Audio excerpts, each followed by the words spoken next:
ఇదండి ఈరోజు వచ్చేసి మన ఇంట్లో చికెన్తో పకోడీ చేసుకుంటున్నాం. చికెన్ పకోడీ ఎప్పుడు ఎలా చేస్తా అన్నది మీకు చూపిస్తాను. కానీ ఈరోజు కొంచెం స్టైల్ మారుస్తున్నాను. చికెన్ పకోడీ విధానం టేస్ట్ కూడా బాగుంటాయని అనుకుంటున్నాను. అప్పుడప్పుడు నేను కొత్తగా కొన్ని నా ఓన్గా చేస్తాను. టేస్ట్ చేసిన తర్వాత మీకు నేను చెప్తాను, చూపిస్తున్నాను. చికెన్ తీసుకున్నాను, కాజు తీసుకున్నాను, ఆనియన్స్ కట్ చేసుకున్నాను, కొత్తిమీర, సాల్టు, కారం. నిన్న గరం మసాలా రెడీ చేసుకున్నాను. అది ఇంకా నేను పోస్ట్ చేయలేదులే, పెడతాను ఈ మసాలా ఎలా తయారు చేశా అన్నది. కొంచెం పసుపు తీసుకుంటున్నాను, పసుపు వేసేసాను. ఇప్పుడు మనం దీనిలో కొంచెం సాల్ట్ అయితే వేస్తున్నాను.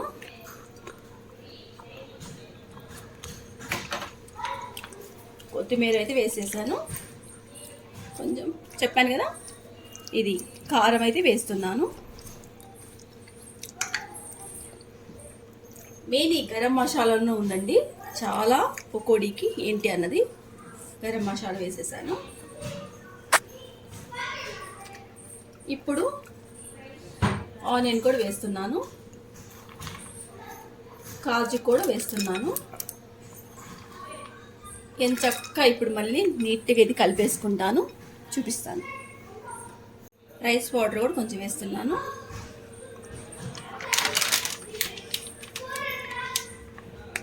కార్న్ఫ్లోర్ పౌడర్ ఉంది కదా, అది కూడా ఒక 3 స్పూన్ల దాకా వేస్తున్నాను. ఇప్పుడు మొత్తం నీట్గా కలిపేసుకున్నాను. నేను అప్పుడప్పుడు ఒక్కోటి మర్చిపోతానండి, మిరియాల పౌడర్ కూడా వేస్తున్నాను. మనకైతే రెడీ అయిపోయింది. ఒక 1 అవర్ నేను పక్కన పెట్టేసుకుంటాను, ఫ్రిడ్జ్లో పెట్టేసుకుంటాను. తర్వాత పకోడీ ఏంటో చూపిస్తాను. నాకు 1 అవర్ అయితే మనం చికెన్ ఫ్రిడ్జ్లో పెట్టుకుంటా అన్నాను కదా. ఇప్పుడు వచ్చేసి ఇది ఇలా నేను ఆయిల్ కాగిన తర్వాత ఆయిల్ వేసేసాను. కొంచెం ముందుగా చూపిద్దామని చూపిలేకపోయానండి.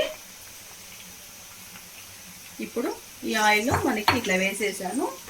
ఇట్లా వచ్చేసి మనకి రోస్ట్గా కాల్చేసాను. ఇప్పుడు నెక్స్ట్ ఆయిల్ కూడా వేసేసాను. ఇది ఒక 5 మినిట్స్ అయితే పడుతుంది, చూపిస్తాను. ఇప్పుడు మనకి ఎప్పుడు చేసే విధానం కాకుండా కొత్తగా చేశాను. చూసారు కదా, నేను పిండి కలిపే విధానం కూడా చూసారు కదా. ఇలా చేసుకొని చూస్తే ఇంకొక టేస్ట్ వచ్చిందండి. చాలా చాలా టేస్ట్ అయితే ఉంది.